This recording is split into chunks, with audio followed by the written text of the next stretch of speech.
Hello viewers, my name is Rekha single.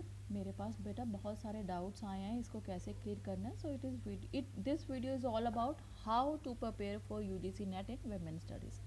देखिए, ये problem actually है क्यों। प्रॉब्लम ये इसलिए है क्योंकि नेट वुमेन स्टडीज़ का पेपर कोई भी आर्ट्स सब्जेक्ट किया हुआ स्टूडेंट दे सकता है। अब आप देखिए, आपने मास्टर डिग्री उस सब्जेक्ट में नहीं की है लेकिन आप नेट देना चाहते हैं, तो यहाँ पे प्रॉब्लम आती है कि हम उसके लिए कैसे प्रिपेयर करें। नंबर 2, हमारे पास ये कैटेगरी है कि जिन्होंने मास्टर्स डिग्री वुमेन स्टडीज़ में किया हुआ है, उनको प्रॉब्लम आ रही है कि हम नेट कैसे क्लियर करें। तो इन दोनों प्रॉब्लम्स को हम साइड बाय साइड लेके चलते हैं। अब इसके बारे में डिस्कस करते हैं।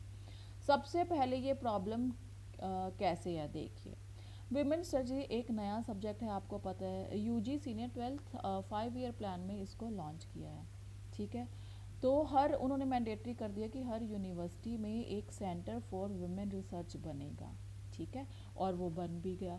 अब हर यूनिवर्सिटी में एक सेंटर फॉर वुमेन रिसर्च बन गया, बट उसमें फैकल्टीज़ कितने हैं? 1 या 2 फैकल्टीज़ हैं उसमें। और स्टूडेंट्स कितने हैं? किसी में 20 स्टूडेंट है, किसी में 30 स्टूडेंट है, ज़्यादा से ज़्यादा। कोई एमए ऑफ़र कर रहा है, कोई एमफिल, कोई एमए एमफिल पीएचडी, तीनों चीज़ें ऑफ़र कर रहा है, ठीक है। तो उसमें भी जो इक्का दुक्का फैकल्टीज़ हैं, वो भी वुमेन स्टडीज़ से ग्रेजुएशन करे हुए या पोस्ट ग्रेजुएशन किए हुए या वहाँ से नेट क्लियर किए हुए, ऐसे वहाँ पे फैकल्टीज़ नहीं हैं। तो ऐसे केस में स्टूडेंट्स को प्रॉब्लम आ रही है कि उन्हें कैसे प्रिपेयर करना है, ठीक है। ये तो हो गई प्रॉब्लम। अब हमें पता है कि हाँ, ये प्रॉब्लम है हमारे सामने, बट हमें प्रिपेयर तो करना है। अब हमें प्रिपेयर क्यों करना है? क्योंकि इस सब्जेक्ट का स्कोप बहुत ज़्यादा है। बाकी सारे सब्जेक्ट हैं वो बहुत पुराने हैं, but women study is just 40 to 50 years old subject, ठीक है। जब ये जब यूजीसी ने ये किया, इसको मैंडेटरी सब्जेक्ट बना दिया, एकेडमिक डिसिप्लिन बना दिया, उसके बाद से इसमें शुरू हुआ है स्कोप। बट अगेन इसमें रिसर्च का स्कोप बहुत ज़्यादा है। आप इसमें बहुत रिसर्च कर सकते हैं एमफिल एमए करने के बाद, या आपको प्रोफेसर लेक्चरशिप में जाना है तो आप उसके लिए कर सकते हैं। इस सब्जेक्ट का नया हो है, इसीलिए इसमें रिसर्च का स्कोप बहुत ज़्यादा है। अगर आपको रिसर्च में जाना है, आप पीएचडी करना चाहते हैं, तो और प्रोमिनेंट यूनिवर्सिटीज़ हैं जो विमेन स्टडी में पीएचडी ऑफ़र कर रही हैं। मैं आपको चाहिए तो एक अलग से वीडियो बना दूंगी कि मेन टॉप यूनिवर्सिटीज़ जो विमेन स्टडीज़ में हमें पीएचडी ऑफ़र कर रही हैं, ठीक है। That's okay. तो अगर आपको रिसर्च में जाना है, आपको जेआरएफ चाहिए, आपको नेट प्रिपरेशन अच्छे से मैंडेटरी करनी है, तो फिर आपको यही चांस आपको क्रैक करना ही करना है। क्योंकि अभी जून जुलाई में पीएचडी के एडमिशन्स के नोटिस आने लग जाएंगे, और उसके पहले अगर आप अपना नेट क्लियर कर लेते हैं तो आपके लिए बहुत यूज़फुल है। नंबर 1, स्कोप हमने बात कर ली। अब हमें पता है कि प्रॉब्लम है और स्कोप है, हमें ये काम करना ही करना है। अब हमें डिसाइड करना है कि कैसे, how to solve this problem. इस प्रॉब्लम को सॉल्व करने के लिए मैं आपको ये बता देती हूँ कि पहले आप असेस कीजिए कि आपकी प्रॉब्लम कितनी ग्रेव है, ठीक है।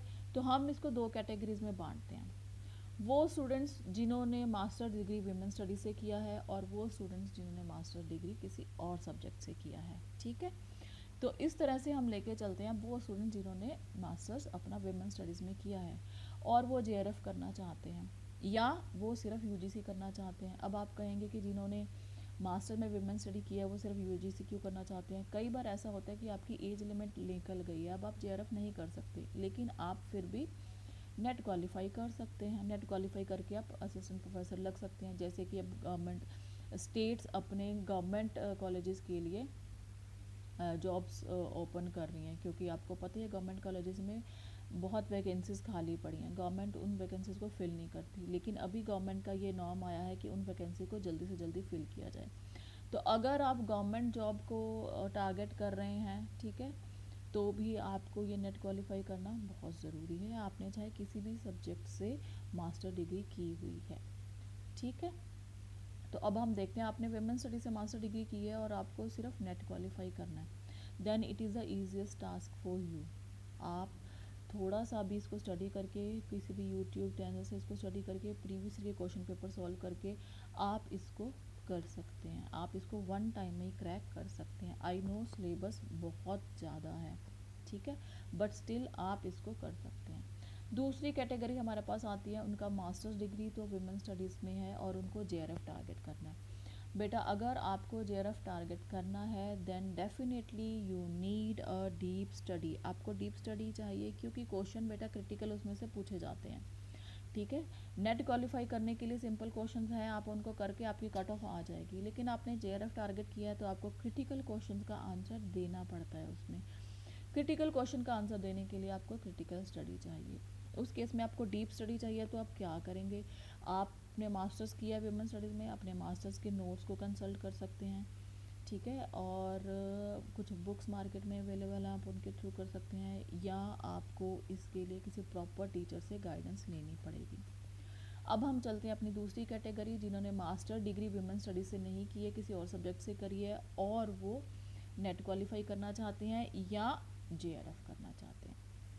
तो बेटा ये बात क्लियरली सुन लो, जितने भी स्टूडेंट्स हैं जिन्होंने मास्टर डिग्री विमेन स्टडीज़ में नहीं की है और वो नेट क्वालिफाई करना चाहते हैं, तो डेफिनेटली उनको सबसे पहले कंसेप्ट क्लैरिटी चाहिए। इतना डीप सिलेबस है, 10 यूनिट्स हैं और बहुत ही डीप सिलेबस है, तो सबसे बेसिक पॉइंट आपके लिए हो जाता है कंसेप्ट क्लैरिटी, क्योंकि आपने मास्टर्स में इसको नहीं स्टडी किया तो आपको सारे कंसेप्ट क्लियर करने हैं पहले। फिर आपको इसके क्वेश्चंस का स्कोप देखना है, कौन से टॉपिक से कैसे क्वेश्चन आ सकते हैं। प्रीवियस ईयर के क्वेश्चन पेपर का आप इसके लिए प्रैक्टिस कीजिए, ठीक है, और थोड़ी बहुत चीज़ें जो लर्न करने वाली हैं वो करिए। इतना करने से ही आप नेट क्वालिफाई कर सकते हैं। बट वो स्टूडेंट्स अब जिन्होंने मास्टर्स नहीं किया है विमेन स्टडीज़ में और वो JRF भी करना चाहते हैं, तो बेटा आपके लिए this is a difficult most condition. आपको बहुत प्रैक्टिस करना चलेगा, आपको काफ़ी टाइम इस पर देना पड़ेगा, ठीक है। पहले तो आपकी कंसेप्ट क्लैरिटी होनी चाहिए, आपको पता होना चाहिए कि जो बेसिक कंसेप्ट हैं क्या है। फिर JRF के लिए आपको हर चीज़ की डीप नॉलेज चाहिए, डीप लर्निंग चाहिए। फिर आपको क्वेश्चंस की प्रैक्टिस करनी है, ठीक है। और कोई डिफ़िकल्ट क्वेश्चंस हैं उनको जिनको लर्निंग जिनके लिए लर्निंग और बार बार रिवीजन चाहिए, तो आपको रिवीजन और लर्निंग पे भी फोकस करना है, क्योंकि आपके लिए ये सब्जेक्ट नया है, आपने मास्टर्स डिग्री में इस सब्जेक्ट को स्टडी नहीं किया है, ठीक है। तो अब आप स्टूडेंट क्या करें, सबसे पहले आप अपनी सिचुएशन खुद से एनालाइज कीजिए कि आप कौन सी कैटेगरी में फॉल करते हैं और आपको कितनी स्टडी चाहिए, कितनी डीप स्टडी आपको करनी है, ठीक है। फिर हम देखें, उसके हिसाब से आप डिसाइड कीजिए कि रिसोर्सेज क्या हैं, आपको कैसे कैसे इसको हैंडल करना है। और JRF करना बहुत ही बेनिफिशियल है, जिनकी एज है जो JRF कर सकते हैं, क्योंकि गवर्नमेंट की जो भी जॉब्स निकल रही हैं तो इनका जो पे स्केल है वो सीधा 80 से 90 के बीच में है। अगर आप कोई भी मास्टर्स करके अगर कॉर्पोरेट सेक्टर में भी आप ज्वाइन करते हैं तो भी स्टार्टिंग पे आपको सीधा ही 80-90,000 कहीं नहीं मिलने वाला। तो it is the best option. आप विमेन स्टडी आपने चूज़ किया है, आपको JRF टारगेट करना है, क्योंकि इसमें वैकेंसीज बहुत हैं। अभी जितने भी सेंटर फॉर वुमेन रिसर्च हैं टॉप मोस्ट यूनिवर्सिटीज़ में, कहीं भी फैकल्टीज़ विमेन स्टडीज़ की नहीं है। वो पहले की फैकल्टीज़ हैं जहाँ उन्होंने सोशियोलॉजी से किया है या पोल साइंस से किया है, ऐसा फैकल्टी वहाँ पे है, ठीक है। तो आपके लिए गोल्डन अपॉर्चुनिटी है। अभी 1.5 मंथ का टाइम रिमेनिंग है। आप फोकस स्टडी से, स्मार्ट स्टडी से आप इस चीज़ को टारगेट करें तो आप ज़रूर JRF कर रहेंगे। माई विशेज़ आर विद यू। और किसी को कोई भी डाउट है आप कमेंट सेक्शन में कीजिए, मैं पर्सनल एवरी डाउट का मैं आंसर देने की खुद से पर्सनल कोशिश करती हूँ। और इसी के लिए मैंने अपना फुल कोर्स भी लॉन्च किया है, मैं अपने सेशंस देती हूँ।